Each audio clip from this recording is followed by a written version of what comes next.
وَلَنَبْلُوَنَّكُمْ بِشَيْءٍ مِّنَ الْخَوْفِ وَالْجُوعِ وَنَقْصٍ مِّنَ الْأَمْوَالِ وَالْأَنفُسِ وَالثَّمَرَاتِ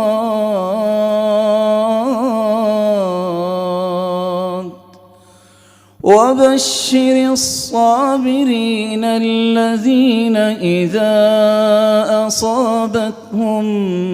مُّصِيبَةٌ قَالُوا إِنَّا لِلَّهِ وَإِنَّا إِلَيْهِ راجعون أولئك عليهم صلوات من ربهم ورحمة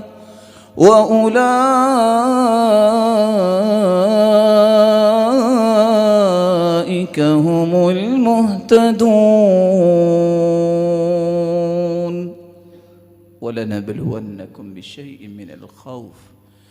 مومنوں آپ کو ہم آزمائیں گے خوف دے کر والجوع بھوک بھی آ سکتی ہے وَنَقْصٍ مِّنَ الْأَمْوَالِ مالوں سے بھی محروم کیا جائے گا وَالْأَنفُسِ تمہارے تعلق والے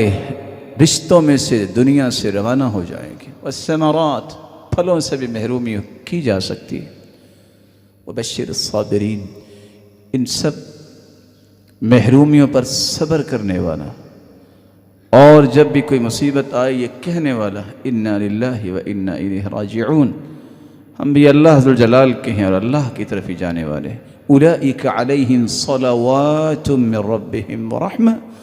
ایسے ہی لوگوں پر اللہ ذوالجلال کی رحمت کا نزول ہوگا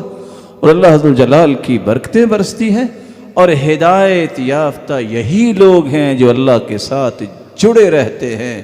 اور اپنے ایمان کو متزلزل نہیں کرتے اللہ کے رسول کا فرمان ہے کہ وقت آئے گا دینداروں کے لیے مشکل ہو جائے گا کیسا مشکل ہو جائے گا کالقابض علی الجمر جیسے ہاتھ میں آگ کا انگارہ پکڑا ہوا ہے للمتمسک فی لیکن ایسے سخت ماحول میں بھی دین پہ ڈٹ جانا اور اپنے آپ کو دین پہ کاربند کرتے رہنا متمسک ہو جانے کو اجر اتنا ملے گا جتنا 50 شہیدوں کو اجر ملے گا صحابہ نے سوال کر لیا منا او منہم اللہ کے رسول ہم میں سے 50 یا اس دور کے 50 فرمایا اجر 50 شہیدا منکم میرے صحابہ تم میں سے اگر 50 اللہ کی راہ میں اپنی جان قربان کرے